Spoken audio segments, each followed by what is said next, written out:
have an academy for storytelling, which has been there for 25 years now, and had this wonderful opportunity today at the Asian Institute of Design here. And I was wondering what would suit them best. I tried different tricks off my hat to see how we can blend storytelling for their creativity and their designing.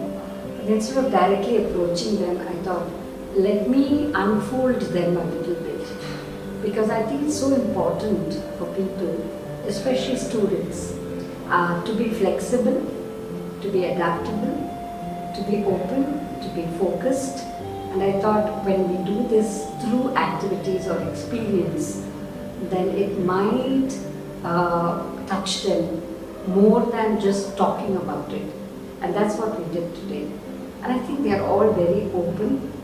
I could see that all their eyes were on me, and they did not hesitate to become different animals and birds.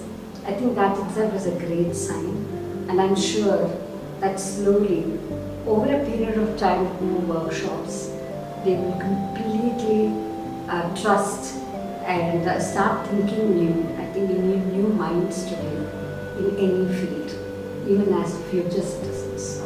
So I'm very happy to be here. I didn't expect this outcome actually from the student. I'm very happy that they cooperated. And I'm sure once they become a little more familiar, they will open up themselves to more and more such feelings and bring out their emotions, because I think it's very important that they express themselves. Even if it's animation, they need to have that mind to be able to express differently. So, thank you so much for this